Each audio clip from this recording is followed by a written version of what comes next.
Mga idol at kabayan, sa ikatlong resupply mission, naging matagumpay muli ang Armed Forces of the Philippines at Philippine Coast Guard sa kanilang misyon. Kahit 12 mga barko ng China ang pumalibot, humarang at muntik ng banggain ang mga barko ng Pilipinas, hindi ito rason upang ang mga Pilipino ay umatras. Armed Forces of the Philippines spokesperson nagbigay ng impormasyon. China hinarma 2 rigid hull inflatable boat ng Chinese Coast Guard na gagamitin sana upang sundan ang supply boat ng Pilipinas malapit sa BRP Sierra Madre na aberya. Ito ay pumulupot sa isang linya ng Filipino fishing vessel na nangisda 50 yards ang layo sa BRP Sierra Madre. Agad namang lumapit ang tropa ng Pilipinas at nag-alok ng tulong, ngunit tinanggihan ito ng China. Troops stationed at BRP Sierra Madre offered their assistance across 2 boats, rubber boats. They proceeded to the area to help the RHIP of China. Of course, China refused because they don't want Filipinos to be helping them. Hermes 900 na nabili pa ng Pilipinas sa Israel, muling ginamit ng Armed Forces of the Philippines upang idokumento ang resupply mission sa Ayungin Shoal. Ito ang mga balitang ating pag-uusapan dito lang sa Good News Philippines. Huwag kalimutang i-like ang video, mag-subscribe, pabilis ng ito, promise!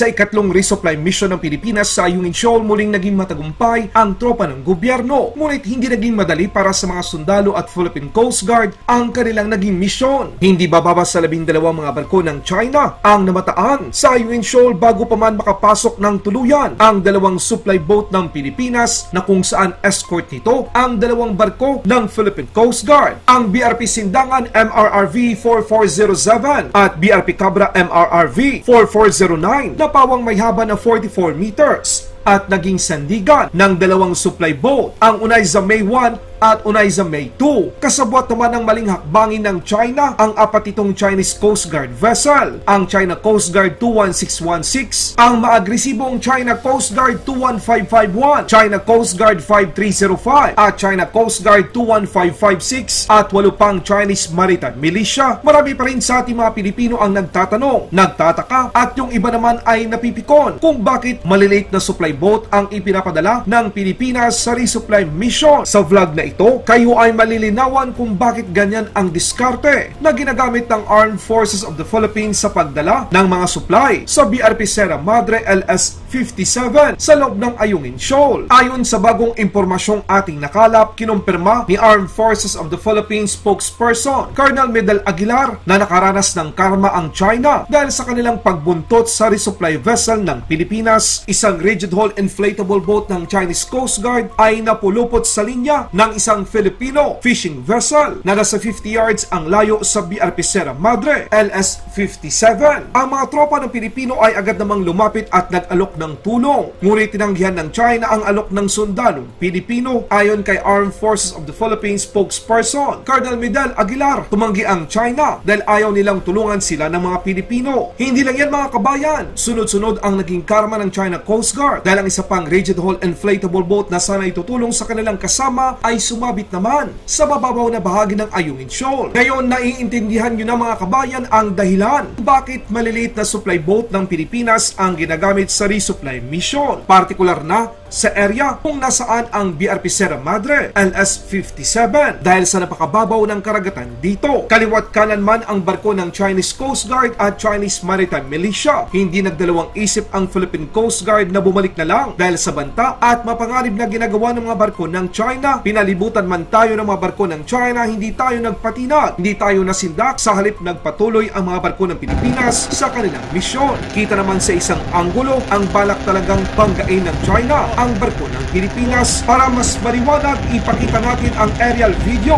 na ibinahagi ni Senator Zubiri at yung kuha mismo sa bridge ng barko ng Philippine Coast Guard. Inyong makikita na ang China Coast Guard 21551 ay bigla na lang pumasok doon sa harapan ng barko ng Pilipinas.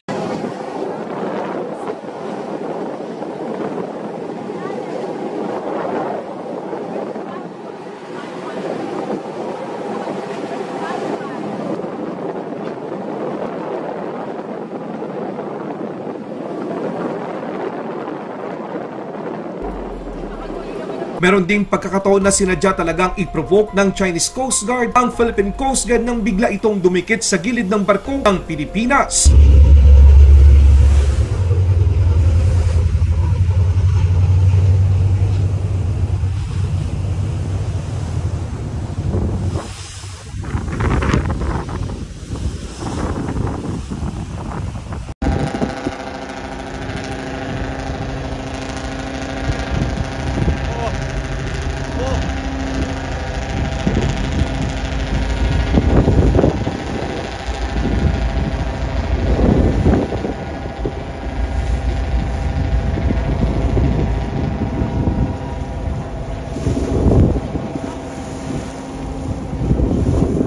Ang tanong, paano na lang kung hindi magaling yung Philippine Coast Guard at nagkabanggaan ang dalawang barko? Paano kung wala tayong Hermes 900 na kumukuha ng live footage habang nagsasagawa ng resupply mission? Paano kung walang mga media na kumukuha ng video doon sa bridge o sa loob ng barko ng Philippine Coast Guard? Tayo na naman ang pagbibintangan ng China. Pero dahil sa magaling na diskarte ng Armed Forces of the Philippines at Philippine Coast Guard, kitang-kita ang kawalang respeto, bully at kasakiman ng bansang China ngayon sa buong mundo. Napakalaking ship ng Chinese Coast Guard, kanyang bow number 5305. Kanina, hinahabol lang tayo. CCG vessel ngayon, tinangka nilang harangin itong ating barko, ang BRP Sindangan ng Philippine Coast Guard. At napalayo na sa atin yung resupply boats ng Philippine Navy.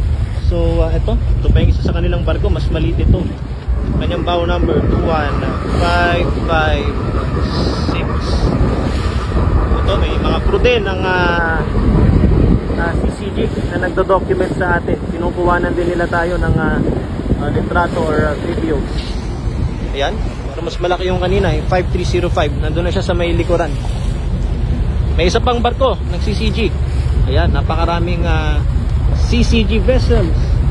Habang tayo ay patungo ng Ayungin Shoal, ito na, pinaka-close encounter natin sa Chinese Coast Guard. Napakadikit, napakalapit nila sa atin na magsasagawa lang sana ng resupply mission ang PCG at Philippine Navy para maghatid ng mga kinakailangang supplies sa ating mga tropa sa BRP Sierra Madre na naka-estasyon sa Ayungin Shoal. So I think mag-iisang oras ng ganito yung sitwasyon, habulan hanggang sa umabot sa pagharang.